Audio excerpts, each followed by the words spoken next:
नमस्कार।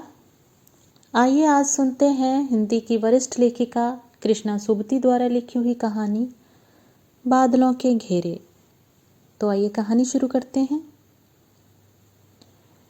भोपाली की एक छोटी सी कॉटेज में लेटा लेटा मैं सामने के पहाड़ देखता हूँ। पानी भरे सूखे सूखे बादलों के घेरे देखता हूँ। बिना आंखों के भटक भटक जाती धुंध के निष्फल प्रयास देखता हूँ और फिर लेटे लेटे अपने तन का पतझड़ देखता हूँ। सामने पहाड़ के रूखे हरियाले में रामगढ़ जाती हुई पगडंडी मेरी बाह पर उभरी लंबी नस की तरह चमकती है। पहाड़ी हवाएं मेरी उखड़ी उखड़ी सांस की तरह कभी तेज कभी हौले इस खिड़की से टकराती हैं।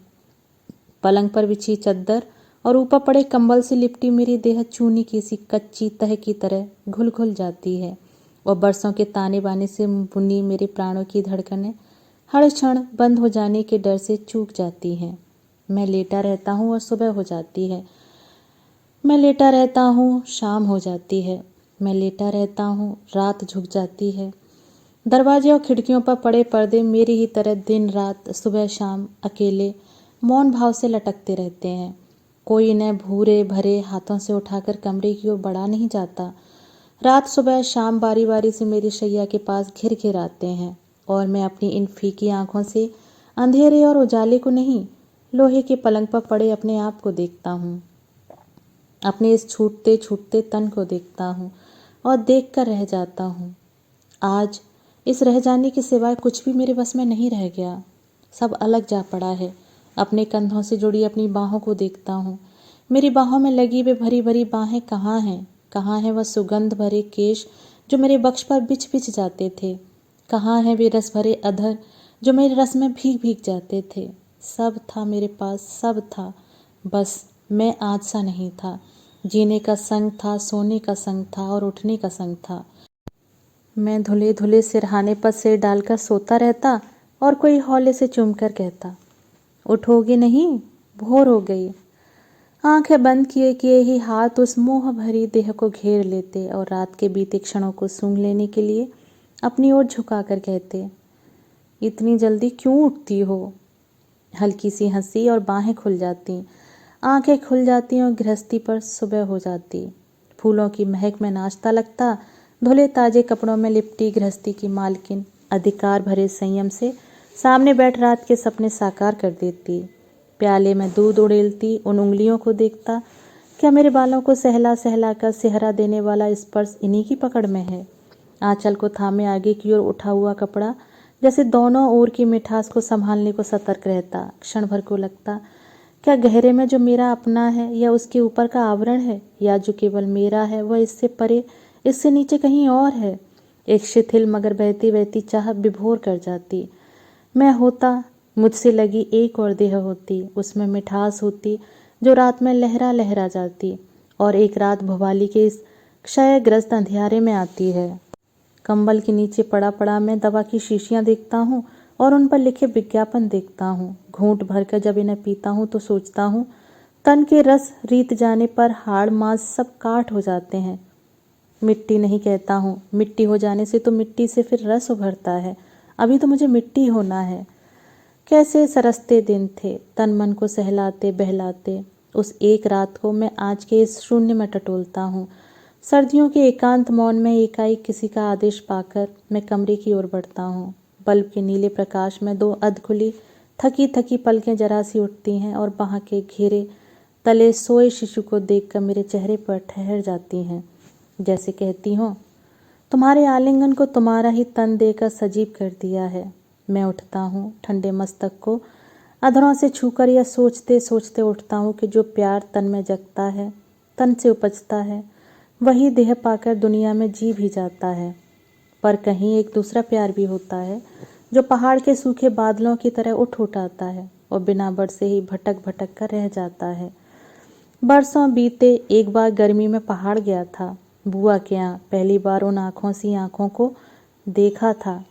धुपाती सुबह थी, नाश्ते की मेज से उठा तो परिचय करवाते करवाते न जाने क्यों बुआ का स्वर जरा सा अटका था। सांस लेकर कहा, मन्नो से मिलो रवि, 2 ही दिन यहाँ रुकेगी? बुआ के मुख से यह फीका परिचय अच्छा नहीं लगा। सांस भरकर बुआ का वह 2 दिन कहना किसी कड़ेपन को झेल लेने जैसा लगा। वह कुछ बोली नहीं, सिर हिलाकर अभिवादन का उत्तर दिया और जरा सा हंस दी। उस दूर दूर लगने वाले चेहरे से मैं अपने को लौटा नहीं सका। उस पतले किंतु भरे भरे मुख पर कसकर बांधे घुंघराले बालों को देखकर मन में कुछ ऐसा सा हो आया कि किसी ने गहरे उल्हाने की सजा अपने को दे डाली है। सब उठकर बाहर आए तो बुआ के बच्चे उस दुबली देह पर खड़े आंचल को खींच स्नेहवश उन बाहों से लिपट लिपट गए। मन्नो जीजी, मन्नो जीजी। बुआ किसी काम से अंदर जा रही थीं। खिलखिलाहट सुनकर लौट पड़ी। बुआ का वह कठिन, बंधा और खिंचावट को छिपाने वाले चेहरा मैं आज भी भूला नहीं हूँ।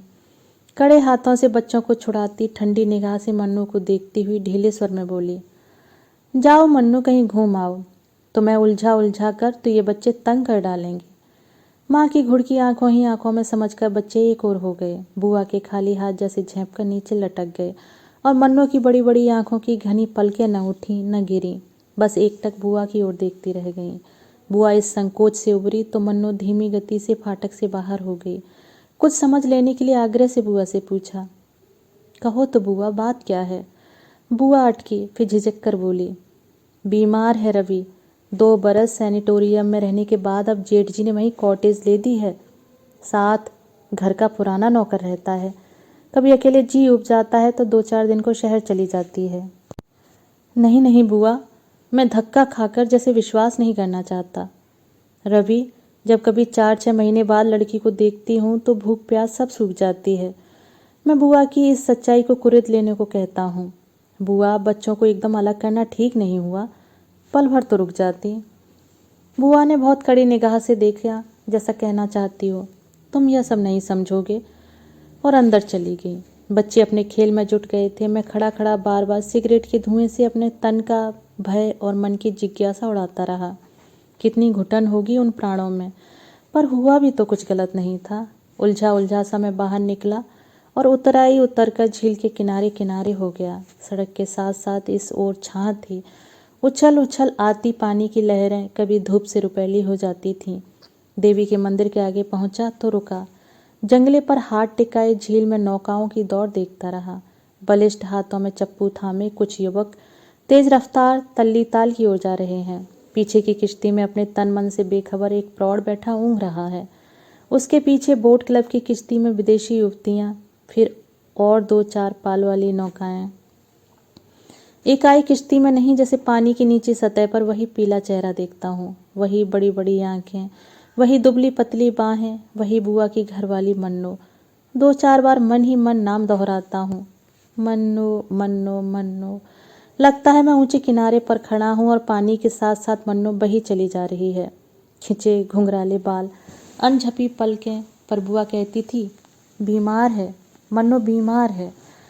जंगले पर से हाथ उठाकर बुआ के घर की दिशा में देखता हूँ। चीना की चोटी अपने पहाड़ी संयम से सिर उठाए सदा की तरह सीधी खड़ी है।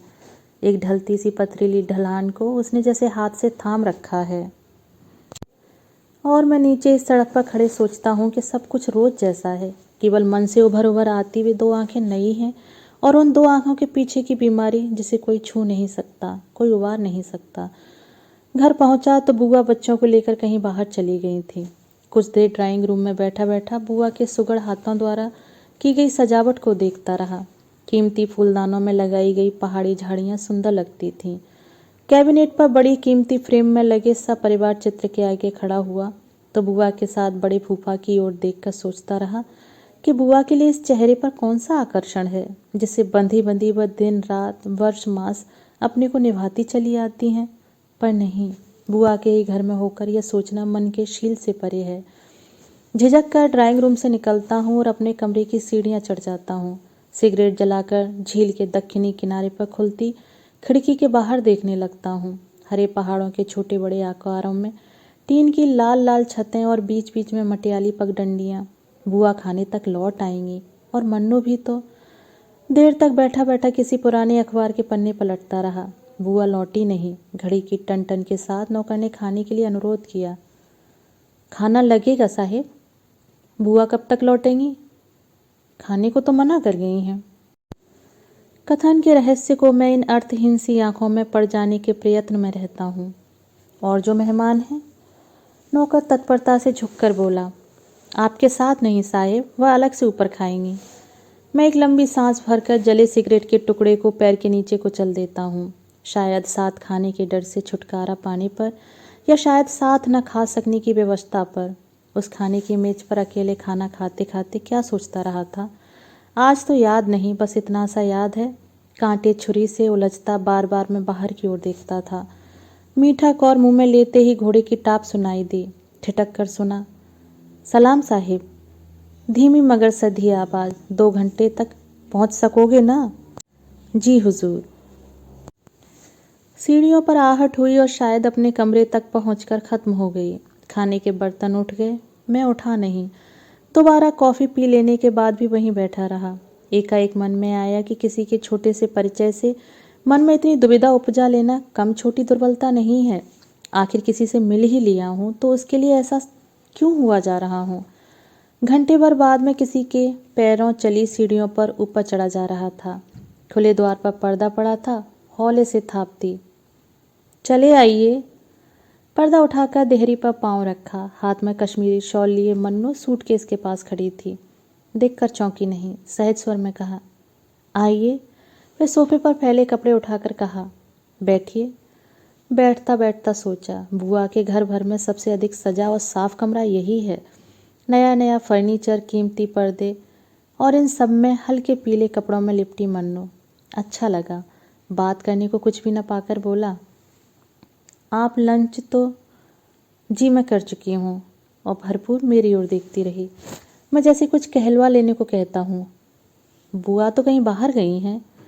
सिर हिलाकर मन्नू शॉल की तह लगाती है और सूटकेस में रखते रखते कहती है, शाम से पहले ही नीचे उतर जाऊंगी। बुआ से कहिएगा, एक ही दिन को आई थी। बुआ तो आती ही होंगी। इसका उत्तर न शब्दों में आया न चेहरे पर से। कहते कहते एक बार रुका, फिर न जाने कैसे आग्रह से कहा, एक दिन और नहीं रुक सकेंगी? वह कुछ बोली नहीं, बंद करते सूटकेस पर झुकी रही। फिर पल भर बाद जैसे स्नेह भरे हाथ से अपने बालों को छुआ और हंसकर कहा, क्या करूंगी यहाँ रुककर? भोपाली के इतने बड़े गांव के बाद यह छोटा सा शहर मन को भाता नहीं। वह छोटी सी खिलखिलाहट, वह कड़वाहट से परे का व्यंग, आज इतने वर्षों के बाद भी मैं वैसे ही, बिल्कुल वैसे ही सुन रहा हूँ। वही शब्द हैं, वही हंसी, वही पीली सी सूरत। हम संग संग नीचे उतरे थे। मेरी बाह पर मन्नू का कोट था। नौकर और माली ने झुककर सलाम किया और अतिथि से इनाम पाया। साइस ने घोड़े को थपथपाया, हुजूर चढ़ेंगी? उड़ती उड़ती नज़र उन आँखों की बाह पर लटके कोट पर अटकी। पैदल जाऊंगी, घोड़ा आगे आगे लिए चलो। चाहा कि घोड़े पर चढ़ जाने के लिए अनुरोध करूं, पर कह नहीं पाया। फाटक से बाहर होते होते वह पल भर को पीछे मुड़ी, जैसे छोड़ने के पहले घर को देखती हो। फिर एकाएक अपने को संभाल कर नीचे उतर गई। टैक्सी खड़ी थी। सामान लदा ड्राइवर ने उन कठिन क्षणों को भांप कर कहा, कुछ और देर है साहिब। मन्नू ने इस बार कहीं देखा नहीं, कोट लेने के लिए मेरी ओर हाथ बढ़ा दिया। कार में बैठी तो कुली ने तत्परता से पीछे से कम्बल निकाला और घुटनों पर डालते हुए कहा, कुछ और मैम साहिब। घुंघराली छाह ढीली सी होकर सीट के साथ जा टिकी। घुटनों पर पतली पतली सी बेवश बाहें फैलाते हुए धीरे से कहा, नहीं नहीं, कुछ और नहीं, धन्यवाद। अधखुले कांच में से अंदर झांका। मुख पर थकान के चिन्ह थे, बाहों में मछली मुखी कंगन थे। आंखों में क्या था यह मैं पढ़ नहीं पाया। वही पतली पीली पतझड़ी दृष्टि उन हाथों पर जमी थी जो कंबल पर एक दूसरे से लगे मौन पड़े थे। कार स्टार्ट हुई, मैं पीछे हटा और कार चल दी। विदाई के लिए न हाथ उठे न अधर हिले। मोड़ तक पहुंचने तक पीछे के शीशे से सादगी से बंधा बालों का रिबन दिखा रहा और देर तक वह दर्दीले धन्यवाद की गूंज सुनता रहा। नहीं नहीं, कुछ और नहीं। वे पल अपनी कल्पना से आज भी लौटता हूँ तो जी को कुछ होने लगता है। उस कार को भगा ले जाने वाली सूखी सड़क से घूमकर मैं ताल के किनारे किनारे चला जा रहा हूँ। अपने को समझाने बुझाने पर भी वह चेहरा, वह बीमारी मन पर से नहीं उतरती। रुक रुक कर, थक थक कर, जैसे मैं उस दिन घर की चढ़ाई चढ़ा था, उसे याद कर आज भी निढाल हो जाता हूँ। घर पहुँचा, बरामदे में से कुली फर्नीचर निकाल रहे थे। मन धक्का खाकर रह गया। तो उस मन्नू के कमरे की सजावट, सुख सुविधा सब किराए पर बुआ ने जुटाए थे। दोपहर में बुआ के प्रति जो कुछ जितना भी अच्छा लगा था वह सब उल्टा हो गया। आगे बढ़ा तो द्वार पर बुआ खड़ी थीं। संधे से मुझे देख और पास होकर फीके गले से कहा, रबी हाथ मुंह धो लो, सामान सब तैयार मिलेगा वहाँ, जल्दी लौटोगी ना, चाय लगने को ही है। चुपचाप बाथरूम में पहुँच गया। सामान सब था। मुंह हाथ धोने से पहले गिलास में ढककर रखे गर्म पानी से गला साफ किया। ऐसा लगा किसी की घुट्टी घुट्टी जकड़ में से बाहर निकल आया हूँ। कपड़े बदलकर चाय पर जा बैठा। बच्चे नहीं, केवल बुआ थीं। बुआ ने चाय उड़ेली और प्याला आगे कर दिया। बुआ, बुआ ने जैसे सुना नहीं। बुआ बुआ। पल भर के लिए अपने को ही कुछ ऐसा लगने लगा कि किसी और को पुकारने के लिए बुआ को पुकार रहा हूँ। बुआ ने बेवश हो आंखें ऊपर उठाई। समझ गया कि बुआ चाहती हैं कुछ कहूँ नहीं, पर मैं रुका नहीं। बुआ, 2 दिन की मेहमान तो एक ही दिन में चली गई। सुनकर बुआ चम्मच से अपनी चाय हिलाने लगी। कुछ बोली नहीं। इस मौन से मैं और भी निर्दयी हो गया। कहती थी बुआ से कहना मैं एक ही दिन को आई थी। इसके आगे बुआ जैसे कुछ और सुन नहीं सकी। गहरा लंबा श्वास लेकर आहत आंखों से मुझे देखा। तुम कुछ और नहीं कहोगे रवि? और चाय का प्याला वहीं छोड़ कमरे से बाहर हो गई। उस रात दौरे से फूफा के लौटने की बात थी। नौकर से पूछा तो पता लगा 2 दिन के बाद आने का तार आ चुका है। चाहा एक बार बुआ के कमरे तक हो आऊं, पर संकोचवश पांव उठे नहीं। देर बाद सीढ़ियों में अपने को पाया तो सामने मन्नू का खाली कमरा था। आगे बढ़कर बिजली जलाई, सब खाली था, न पर्दे, न फर्नीचर, न मन्नू। एकाएक अंगीठी में लगी लकड़ियों को देख मन में आया, आज वह यहाँ रहती तो रात देर गए इसके पास यहीं बैठी रहती और मैं शायद इसी तरह जैसे अब यहाँ आया हूँ उसके पास आता। उसके यह सब मैं क्या सोच रहा हूँ, क्यों सोच रहा हूँ? किसी अंधे के भय से घबरा कर नीचे उतर आया। खिड़की से बाहर देखा, अंधेरा था। सिरहाना खींचा, बिजली बुझाई और बिस्तर पर पड़े पड़े भवाली की वह छोटी सी कॉटेज देखता रहा जहाँ अब तक मन्नू पहुँच गई होगी। रवि, मैं चौंका नहीं। यह बुआ का स्वर था। बुआ अंधेरे में ही पास बैठी और हौले हौले सिर सहलाती रहीं। बुआ। बुआ का हाथ पल भर को थमा, फिर कुछ झुककर मेरे माथे तक आ गया। रुंधे स्वर से कहा, रवि, तुम्हें नहीं उस लड़की को दुलराती हूँ। अब यह हाथ उस तक नहीं पहुँचता। मैं बुआ का नहीं मन्नू का हाथ पकड़ लेता हूँ। बुआ देर तक कुछ नहीं बोली, फिर जैसे कुछ समझते हुए अपने को कड़ा कर कहा, रवि, उसके लिए कुछ मत सोचो, उसे अब रहना नहीं है। मैं बुआ के स्पर्श तले सिहर कर कहता हूँ, बुआ, मुझे ही कौन रहना है। आज बरसों बाद भवाली में पड़े पड़े मैं असंख्य बार सोचता हूँ कि उस रात में अपने लिए यह क्यों कह गया था। क्यों कह गया था वे अभिशाप के बोल जो दिन रात मेरे इस तन मन पर से सच्चे उतरे जा रहे हैं। सुनकर बुआ को कैसा लगा नहीं जानता। वे हाथ खींच कर उठी, रोशनी की और पूरी आंखों से मुझे देखकर अविश्वास और भर्त्सना से कहा था, पागल हो गए हो रवि? उसके साथ अपनी बात जोड़ते हो जिसके लिए कोई राह नहीं रह गई, कोई और राह नहीं रह गई। फिर कुर्सी पर बैठते बैठते कहा, रवि, तुम तो उसे सुबह शाम तक नहीं देख पाए हो। मैं बरसों से उसे देखती आई हूँ और आज पत्थर सी निष्ठुर हो गई हूँ। उसे अपना बच्चा ही करके मानती रही हूँ। यह नहीं कहूँगी अपने बच्चों की तरह तो अपने बच्चों के सिवा और किसे रखा जा सकता है, पर जो कुछ जितना भी था वह प्यार व देखभाल सब व्यर्थ हो गए। कभी छुट्टी के दिन उसका बोर्डिंग से आने की राह तकती थी, अब उसके आने से पहले उसके जाने का क्षण मानती हूँ और डर कर बच्चों के लिए घर से बाहर निकल जाती हूँ। बुआ के बोल कठिन हो आए। रवि, जिसे बचपन में मोहवश कभी डराना नहीं चाहती थी, आज उसी से डरने लगी हूँ, उसकी बीमारी से डरने लगी हूँ। फिर स्वर बदलकर कहा, तुम्हारा ऐसा जीवट मुझ में नहीं कि कहूँ डरती हूँ। बुआ ने यह कहकर जैसे मुझे टटोला और मैं बिना हिले डुले चुपचाप लेटा रहा। बुआ असमंजस में देर तक मुझे देखती रहीं, फिर जाने को उठी और रुक गई। इस बार स्वर में आग्रह नहीं, चेतावनी थी। रवि, कुछ हाथ नहीं लगेगा। जिसके लिए सब राह रुकी हो उसके लिए भटको नहीं। पर उस दिन बुआ की बात में समझा नहीं, चाहने पर भी नहीं। अगली सुबह चाहा कि घूम घूम कर दिन बिता दूं। घोड़ा दौड़ाता लड़िया कांटा पहुंचा और उन्हीं पैरों लौट आया। घर की ओर मुंह करते करते न जाने क्यों मन को कुछ ऐसा लगा कि मुझे घर नहीं कहीं और पहुंचना है। चढ़ाई के मोड़ पर कुछ देर खड़ा खड़ा सोचता रहा और जब ढलती दोपहरी में तल्ली ताल की उतरा तो मन के आगे सब साफ था। मुझे भोपाली जाना था। बस से उतरा। अड्डे पर रामगढ़ के लाल लाल सेबों के ढेर देखकर यह नहीं लगा कि यही भोपाली है। बस मैं सोचता आया था कि वहाँ घुटन होगी, पर चीड़ के ऊंचे ऊंचे पेड़ों से लहराती हवाएं बह बह आती थीं। छाह ऊपर उठती है, धूप नीचे उतरती है, और भोपाली मन को अच्छी लगती है, तन को अच्छी लगती है। चौराहे से होकर पोस्ट ऑफिस पहुंचा, कॉटेज का पता लगा लिया और छोटे से पहाड़ी बाजार में होता हुआ पाइन्स की ओर हो लिया। खुली चौड़ी सड़क के मोड़ से अच्छी सी पतली राह ऊपर जा रही थी। जंगले से नीचे देखा, अलग अलग खड़े पहाड़ों के बीच की जगह पर एक खुली चौड़ी घाटी बिछी थी। तिरछे सीधे खेत किसी के घुटने पर रखे कसीदे के कपड़े की तरह धरती पर फैले थे। दूर सामने दक्षिण की ओर पानी का ताल धूप में चांदी के थाल की तरह चमकता था। इस पहली बार भोपाली आने के बाद मैं एक बार नहीं कई बार यहाँ आया, लौट लौट कर यहाँ आया, पर उस आने जैसा आना तो फिर कभी नहीं आया। मैं चलता हूँ और कुछ सोचता नहीं हूँ। न यह सोचता हूँ कि मन्नू के पास जा रहा हूँ, न यह सोचता हूँ कि मैं जा रहा हूँ, बस चला जा रहा हूँ।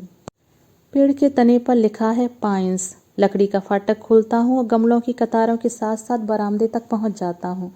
कारपेट पर हौले हौले पाँव रखता हूँ कि कम आवाज़ हो। द्वार खटखटाता हूँ और झुकी कमर पर अनुभवी चेहरा। इधर बड़ा आता हूँ, जान लेता हूँ कि यही पुराना नौकर है। घर में है? बिटिया को पूछते हो बेटा? मैं सिर हिलाता हूँ। बिटिया नीचे ताल को उतरी थी, लौटती ही होंगी। मैं बाहर खुले में बैठा बैठा प्रतीक्षा करता हूँ। मन्नू अब आ रही है, आने वाली है, आती ही होगी। थक कर फाटक की ओर पीठ कर लेता हूँ। जब यह सोचूंगा कि वह देर से आएगी तो वह जल्दी आ जाएगी। घोड़ी की टाप सुनाई पड़ती है। अपने को रोक लेता हूँ और मुड़कर देखता नहीं। बाबा! पुकार का सा स्वर लगा कि दो आंखें मेरी पीठ पर हैं। उठा, बढ़कर मन्नू की ओर देखा। आंखों में न आश्चर्य था, न उत्कंठा थी, न उदासीनता ही। बस मन्नू की ही आंखों की तरह वह दो आंखें मेरी ओर देखती चली गई थीं। बाबा! बूढ़ा नौकर लपक कर घोड़े के पास आया और लाड़के से स्वर में बोला, उतरो बिटिया, बहुत देर कर दी, और हाथ आगे बढ़ा दिया। मन्नू सहारा लेकर नीचे उतरी। तनिक अम्मा को तो बुलाओ बाबा, मेरा जी अच्छा नहीं। सुख तो है बिटिया? चिंता का यह स्वर सुनकर बिटिया जरा सा हंस दी, फिर रुककर लंबी सांस भरकर बोली, अच्छी भली हूँ बाबा, बड़ी अम्मा से कहो बिछौना लगा दे। बाबा ने बिटिया के लिए कुर्सी खींच दी, फिर सहम कर पूछा, बिटिया लेटोगी? हाँ बाबा। इस बार मन्नू ने झिझक से बाबा की ओर देखा नहीं, जैसे कोई अपराध बनाया हो। फिर मेरी ओर झुककर कहा, क्या बहुत देर हुई? नहीं। मैं सिर हिलाता हूँ पर आंखें नहीं। ठहर कर अधिकार से पूछता हूँ, क्या जी अच्छा नहीं है? मन्नू ने पल भर को थकी थकी पलकें मूंद ली और कुछ बोली नहीं। बूढ़ी दासी दौड़ी दौड़ी शॉल लिए आई और कंधों पर उड़ाकर जैसे अपने को ही दिलासा देने के लिए कहा, बिटिया खाली क्यों घबराने लगी? अभी सब ठीक हुआ जाता है। इनके लिए चाय भेजूं? मन्नू एकदम कुछ कह नहीं पाई, फिर कुछ सोचकर बोली, अम्मा पूछ कर देखो पियेंगे तो नहीं? मैं कुछ ठीक ठीक समझा नहीं, व्यस्त होकर कहा, नहीं नहीं, मुझे अभी कुछ भी पीना नहीं है। मन्नू ने जैसे ना सुना न मुझे देखा ही, फिर जैसे अम्मा को मेरे परिचय की गंभीरता जताने के लिए पूछा, चाची तो अच्छी हैं, अभी चाचा लौटे तो न होंगे? बड़ी माँ झट समझ गई मन्नू की चाची के यहाँ से आया हूँ। बोली, बेटा आने की खबर देते तो मन्नू के लिए कुछ मंगवा लेती। अम्मा अंदर जाके देखो ना, मैं थकी हूँ, अब बैठूंगी नहीं। मैं लज्जित सा बैठा रहा, कुछ फल ही लिए आता। मन्नू कुछ देर मेरे चेहरे पर मेरा मन पड़ती रही, फिर धीमे से ऐसी बोली मानो मुझे नहीं अपने को कहती है, यहाँ न कुछ लाना ही ठीक है, न यहाँ से कुछ ले जाना ही। मैं अपनी नासमझी पर पछता कर रह गया। मन्नू अंदर चली तो आप ही आप मैं भी साथ हो लिया। कंबल उठाकर बड़ी माँ ने बिटिया को लेटाया, बाल ढीले करते करते माथे को छुआ और मेरे लिए कुर्सी पास खींचकर बाहर हो गई। मन्नू बोली नहीं, दुबली सी बाह तनिक सी आगे की और फिर एकाएक कुछ सोचकर पीछे खींच ली। आज जब स्वयं भी मन्नू सा बन गया हूँ, 100 बार अपने को न्यौछावर कर उसी क्षण को लौटा लेना चाहता हूँ मैं कुर्सी पर बैठा बैठा क्यों उस बाह को छू नहीं सका था, क्यों उस हाथ को सहला नहीं सका था। उमड़ते मन को किसी ने जैसे जकड़कर वहीं उस कुर्सी पर ठहरा लिया था। क्या था उस झिझक में, क्या था उस झिझकने वाले मन में? रहा होगा यही भय, रहा होगा जो अब मुझसे मेरे प्रियजनों को दूर रखता है। उस रात जब जाने को उठा था तो आंखों का मोह पीछे बांधता था, मन का भय आगे खींचता था, और जब जल्दी जल्दी चलकर डाक बंगले में पहुंच गया तो लगा कि मुक्त हो गया हूँ, क्षण क्षण जकड़ते बंधन से मुक्त हो गया हूँ। उस अभागी रात में जो मुक्ति पाई थी वह मुझे कितनी भली। चाहता हूँ आज एक बार मन्नो देखती तो। रात भर ठीक से सो नहीं पाया, बार बार नींद में लगता कि भोपाली में हूँ, भोपाली में सोया हूँ। वही पाइंस का बड़ी बड़ी खिड़कियों वाला कमरा, मन्नू के पलंग पर लेटा हूँ और पास पड़ी कुर्सी पर बैठी बैठी मन्नू अपनी उन्हीं दो आंखों से मुझे निहारती है। मैं हाथ आगे करता हूँ, वह थोड़ा सा हंसकर सिर हिलाती हुई कहती है, नहीं, इसे कंबल के नीचे कर लो, अब इसे कौन छुएगा। मन्नू कुछ कहती नहीं, हंस भर देती है। रात भर इन दो सपनों में भटकने के बाद जगा तो बुआ देख पड़ी। कुछ हाथ नहीं लगेगा रवि। उस सुबह फिर मैं रुका नहीं, न डाक बंगले में न भोपाली में। बस के अड्डे पर पहुंचा तो धूप में बुझी बुझी भोपाली मुझे भयावनी लगी। एक बार जी को टटोला, पाइंस, नहीं नहीं कुछ नहीं, लौट जाओ। घर पहुंचकर बुआ मिली, कड़ी चेतावनी वाला खिंचा खिंचा चेहरा था। भरपूर मुझे देखकर जैसे सांस रोके पूछा, कहाँ थे कल? रानी खेत तक गया था बुआ। कह तो जाते। मैं न जाने किस उलझन में खोया कह गया। कहने को बुआ था क्या? दोपहर में फूफा मिले, कल लौटे थे और सदा की तरह गंभीर थे। खाना खाते उन्हें देखता रहा। एकाएक उन्हें प्लेट पर से आंखें उठाकर बुआ की ओर देखते हुए देखा तो सचमुच में जान गया कि फूफा के भाई अवश्य ही मन्नू के पिता होंगे। दृष्टि में वही ठहराव था, वही अचंचलता थी। फूफा ने खाने पर से उठते उठते उलझे से स्वर में मुझसे पूछा, रवि, बुआ तुम्हारी लखनऊ तक जाना चाहती हैं, पहुंचा आ सकोगे? जी सकूंगा। मैं, बुआ और बच्चे नैनी से उतर रहे हैं और मैं पीछे की सीट पर बैठा बैठा विदा हो जाने की आकस्मिकता को सिगरेट के धुएं में भूल जाने का प्रयत्न करता हूँ। चौड़े मोड़ से बस नीचे की ओर मुड़ी। खिड़की से बाहर देखा तो पहाड़ की हरियाली में वही कल वाली भुवाली की सफ़ेदी दिख रही थी। काठ गोदाम से लखनऊ एक रात बुआ की ससुराल रुककर बुआ से विदा लेने गया तो बुआ ने पूछा, कहाँ जाने की सोच रहे हो रवि? कुछ दिन यहीं रुको ना। नहीं बुआ। बुआ इस नहीं को एकाएक स्वीकार नहीं कर सकी। पास बिठाकर कुछ देर देखती रही, फिर स्नेह से कहा, फिर जाओगे कहाँ? बुआ कुछ पता नहीं। बुआ कुछ कहना चाहती थी पर कह नहीं पा रही थी। कुछ रुकते रुकते कहा, रवि, तुम्हारे फूफा तो तुम्हें वापस नैनी लौटने को कहते थे। नहीं बुआ, अब तो दक्षिण जाऊंगा, पिताजी के पास। बुआ को जैसे विश्वास नहीं हुआ, कुछ याद सी करती बोली, रवि, इस बार तुम्हें वहाँ अच्छा नहीं लगा? ऐसा नहीं है बुआ। बुआ चाहती थी मुझसे कुछ पूछें, मैं चाहता था बुआ से कुछ कहूँ, पर किसी से भी शब्द जुड़े नहीं। स्टेशन पर जाने लगा तो बुआ के पांव छुए। बुआ बहुत बड़ी नहीं है मुझसे, पिताजी की सबसे छोटी मौसेरी बहन होती हैं, पर दिल में कुछ ऐसा सा लगा कि बुआ का आशीर्वाद चाहता हूँ। बुआ हैरान हुई, फिर हंसकर बोली, रवि, तुमने पाँव छुए हैं तो आशीर्वाद जरूर दूंगी, बहुत सुंदर बहू पाओ। मैं न हंसा न लजाया। बुआ चुप सी रह गई। जिस नटखट भाव से वह कुछ कह गई थी उसे मानो अनदेखे संकोच ने घेर लिया। टिकट लिया, कुली के पास सामान छोड़ प्लेटफॉर्म पर घूमने लगा। आमने सामने कोई गाड़ी नहीं थी। लाइनों पर बिछे खाली पन्ने उलझे मन को एकाएक खोल दिया। जो कुछ भी सोच रहा था सोचता चला गया। मन न भोपाली पर अटका, न पाइंस पर, न मन्नों पर। पिछला सब बीत गया लगा। बुआ का आशीर्वाद कल्पना में मुखर हो आया। घर होगा, घर की रानी होगी, मैं होऊंगा। बुआ का आशीर्वाद झूठ नहीं निकला, सच में ही मेरा घर बना, सुंदर घरनी आई और उसे मैं ही ब्याह कर लाया। पर उस दिन जहाँ का टिकट ले लिया था वहाँ की गाड़ी मुझे खींचकर प्लेटफॉर्म पर से ले जा नहीं सकी। गाड़ी आ लगी है, कुली सामान लगाता है और मैं बाहर खड़े खड़े देखता हूँ, मुसाफिर, कुली, सामान, बच्चे, बूढ़े।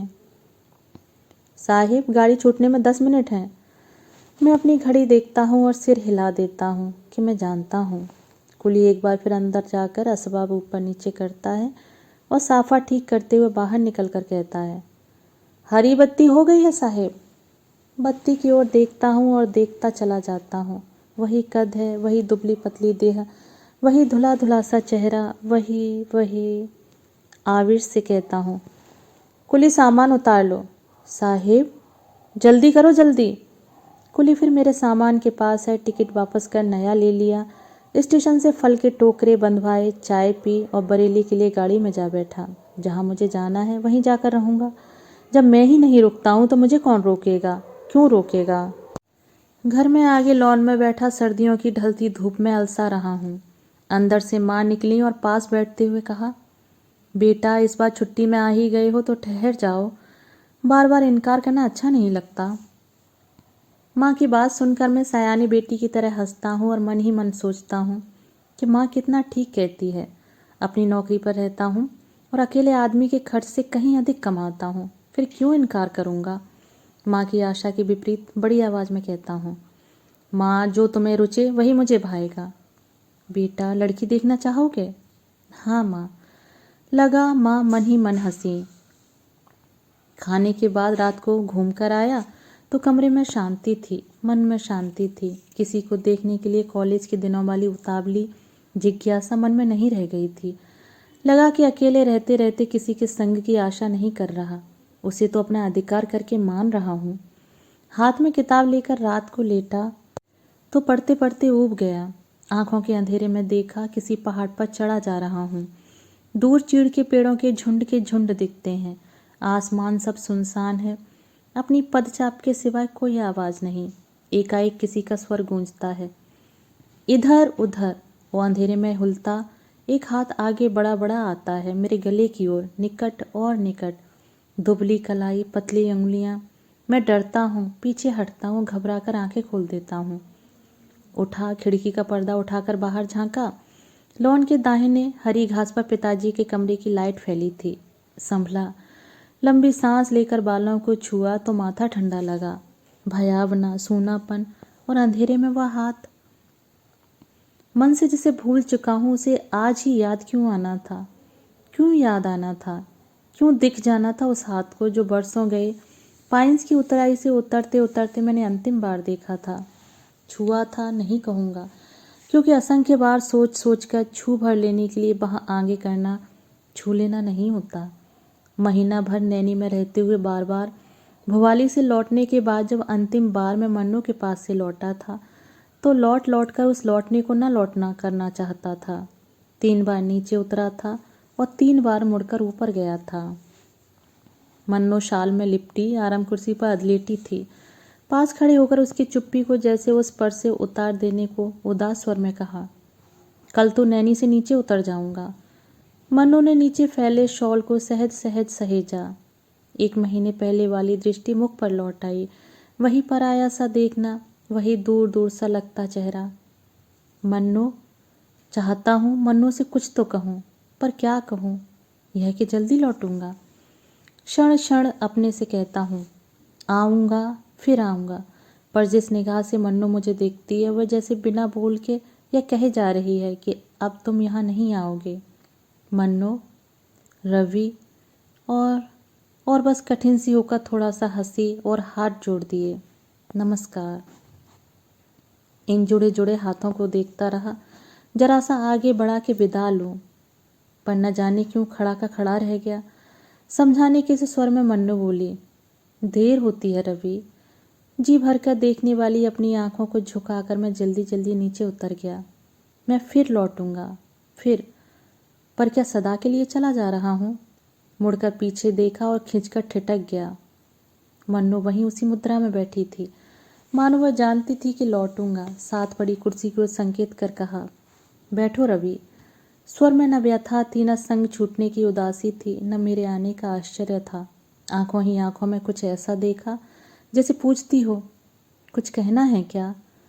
मैं अपने को बच्चे की तरह छोटा करके कहता हूँ, मन्नू। मन नहीं होता जाने को। मन्नू कुछ देर तक देखती रहती है। मैं चाहता हूँ मन्नू कुछ भी कहे, कहे तो।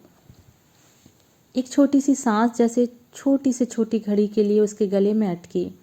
फिर घने स्वर में कहा, एक न एक बार तो तुम्हें चले ही जाना है रवि।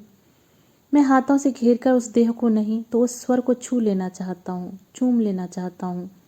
मन्नो आगे बढ़ता हूँ कुछ रोक लेने की, थाम लेने की मुद्रा में। मन्नो दोनों हाथ आगे डाल देती है। बस मन्नो अपना अनुरोध उस तक पहुँचाना चाहता हूँ। नहीं, इस नहीं के आगे नहीं, और कुछ नहीं।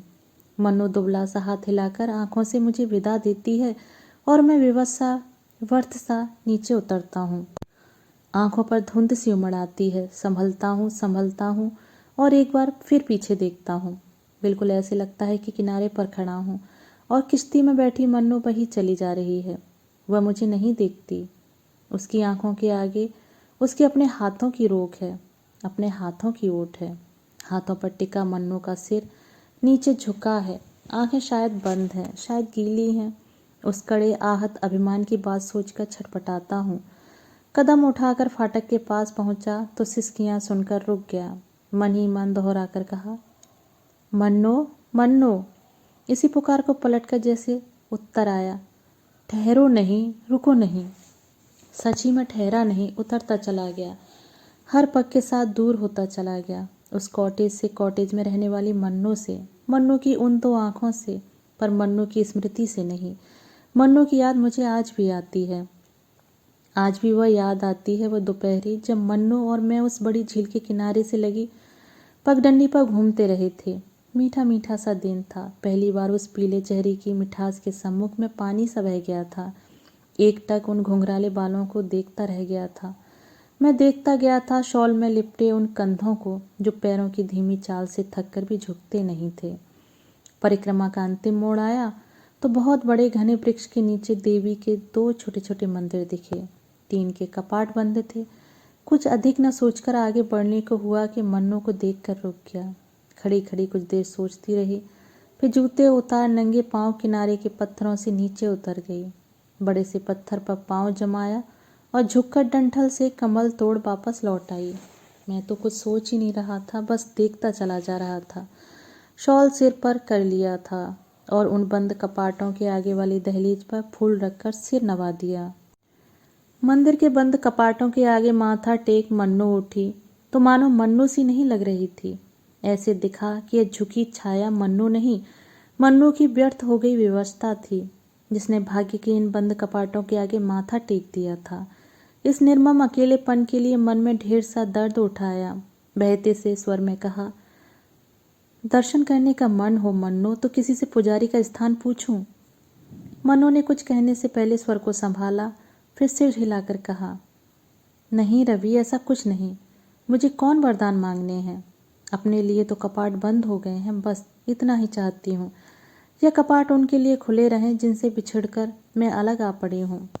मन्नो को छूने का भय, उसके रोक का भय जो अब तक मुझे रोकता था, बींधता था, अलग जा पड़ा। झील की ठंडी हवा में फहराते से घुंघराले बालों पर झुककर वहां से घिरते हुए कहा, मन्नो। मन्नो चौंकी नहीं, कंधे पर पड़ा हाथ धीरे से अलग कर दिया और समूची आंखों से देखते हुए बोली, रवि, जिसे तुम झेल नहीं सकते उसके लिए हाथ न बढ़ाओ। आवाज में न उलाहना था, न व्यंग था, न कटुता, बस जो कहने को था वही कहा गया था। इस कहने का उत्तर मैं उस दिन नहीं दे पाया। बार बार मन्नो के पास जाने पर भी नहीं दे पाया, और नहीं दे पाया विदा के उन क्षणों में जब मन्नो को रोता छोड़ मैं अंतिम बार पाइंस की उतराई उतरता चला गया था। जिस दुर्बलता से कायर बनकर डरा था वो आज अपने पर ही बीत गई है। आज अपने लिए, मन्नू के लिए उस कायरता को कोसता हूँ। घर में चहल पहल थी। माँ को सुंदर बहू मिली, मुझे भली संगिनी। भोलेपन से मुस्कुराती मीरा को देखता हूँ तो कहीं खो जाने को मन चाहता है, लेकिन अब खोऊंगा क्यों। अब तो बंध गया हूँ, बंधा रहूँगा। आसपास नाते रिश्ते हैं, मित्र बंधु हैं। ब्याह वाले घर के ऊंचे कह कहे सुनकर खुशी से मन उमड़ उमड़ आता है। कैसा आयोजन होता है वह भी। एक दिन तो बात शुरू हो जाती है, उसे संपूर्णतया पूर्ण कर दिया जाता है। इतने समूचे मन से ब्याह के सिवा और क्या होता है, जो संपन्न होकर एक टेक पर, एक विराम पर पहुंच जाता है। तन मन, घर द्वार, अंदर बाहर सब एक ही प्यार में भीग जाते हैं। कल मीरा को लेकर समुद्र किनारे चला जाऊंगा। महीना भर रुककर वहां के लिए प्रस्थान करेंगे, जहां अब तक मैं बेघर सा होकर रहता रहा हूँ। उस अपार असीम सागर के किनारे एक दूसरे पर छा छा जाते हम घंटों घूमते रहे। बीच बीच में ठहरते और मुँहवस एक दूसरे से छिपे अपने अपने प्यार को चूमते। सुबह शाम दिन रात कहाँ छिपते कहाँ डूबते, यह हम देख देख कर भी नहीं देखते थे।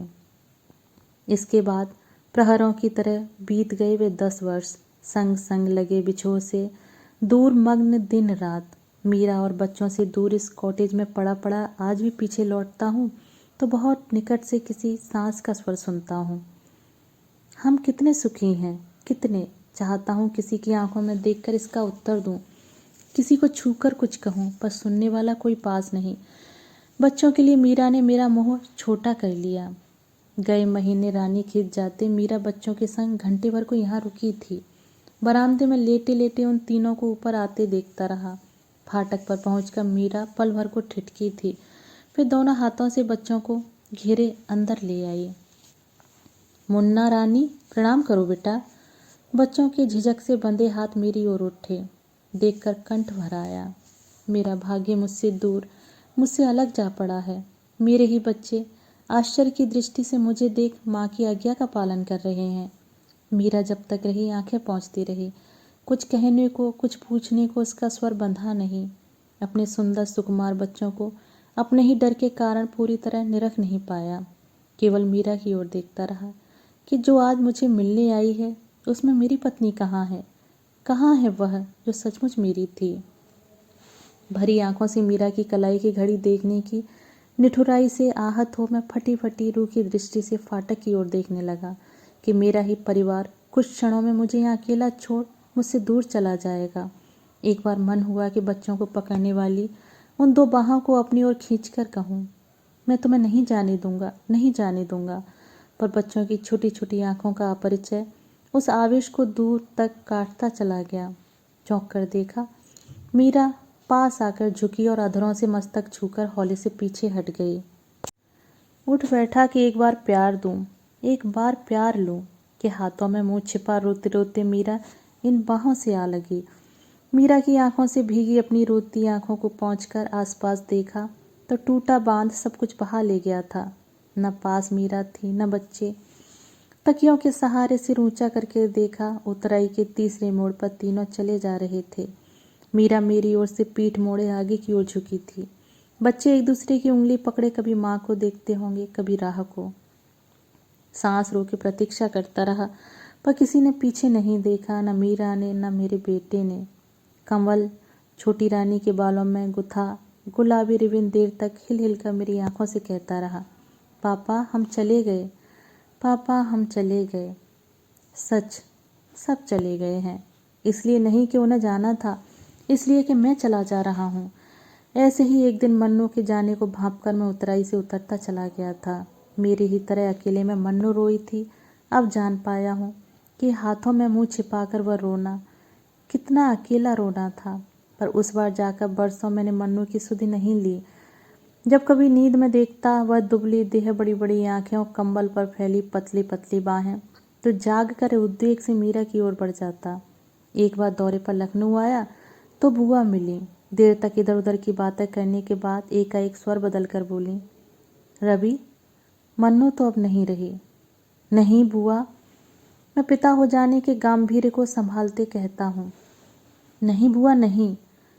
बुआ जैसे मुझे कहीं बरसों पहले के उस रवि को कहती हैं। रात को सोई तो जगी नहीं। अम्मा छुट्टी पर थी। सुबह सुबह ख्याल ही अंदर आया तो सांस चुक चुकी थी।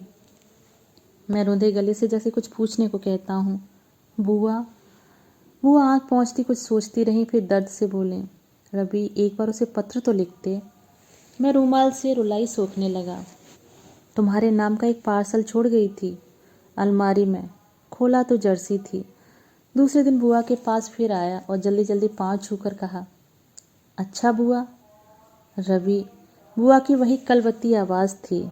मैंने सिर हिलाकर घोर विवशता के से स्वर में कहा, नहीं बुआ, नहीं।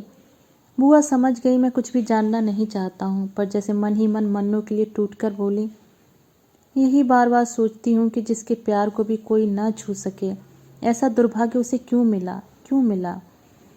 लखनऊ से लौटकर मैं कई दिन मन से मन्नू को उतार नहीं पाया। यही देखता कि पाइंस में कुर्सी पर बैठी हुआ मेरे लिए जर्सी तैयार कर रही है। वही हाथ है, वही दृष्टि है। और एक दिन साल भर घर में बीमार रहने के बाद मैं भोपाली पहुंच गया। वही चिड़ की ठंडी हवाएं थीं, वही सुहानी धूप थी, वही भोपाली थी और वही मैं था। पर इस बार किसी का पता करने मुझे पोस्ट ऑफिस की ओर नहीं जाना था। पाइंस के सामने वाले पहाड़ पर किसी के अभिशाप से बनी कॉटेज में पहली बार सोया तो भर भर आते कंठ से रात भर एक ही नाम पुकारता रहा, मन्नो मन्नो। आज वह होती तो मुझे झेल लेती। हर रोज़ सुबह उठते बरामदे में पाइंस देखता हूँ और मन ही मन कहता हूँ, मन्नो मन्नो। जिस मीरा को मैंने वर्षों जाना है वह अब पास सी नहीं लगती, अपनी सी नहीं लगती। उसे मैंने छू छू कर छुआ था, चूम चूम कर चूमा था। पर मन पर जब मोह और प्यार की उछलन आती है तो मीरा नहीं, मन्नो की आंखें ही सगी दिखती हैं। खिड़की के सामने लेटे लेटे अकेलेपन से घबराकर जब मैं बाहर देखता हूँ तो धुंध भरे बादलों के घेरों में घुंघराले बालों वाला वही चेहरा दिखता है। वही आए दिन दवा के नए बदलते हुए रंग देखकर अब इतना तो जान गया हूँ कि इस छूटते छूटते तन में मन को बहुत देर भटकना नहीं होगा। एक दिन खिड़की से बाहर देखते देखते इन्हीं बादलों के घेरे में समा जाऊंगा, इन्हीं में समा जाऊंगा। दोस्तों, अभी आप सुन रहे थे कृष्णा सोबती द्वारा लिखी हुई कहानी बादलों के घेरे। दोस्तों, कहानी आपको कैसी लगी? कहानी के विषय में अपने विचार मुझे कमेंट बॉक्स में साझा जरूर कीजिएगा। कहानी पसंद आई हो तो चैनल को सब्सक्राइब और वीडियो को लाइक शेयर जरूर कीजिएगा। धन्यवाद।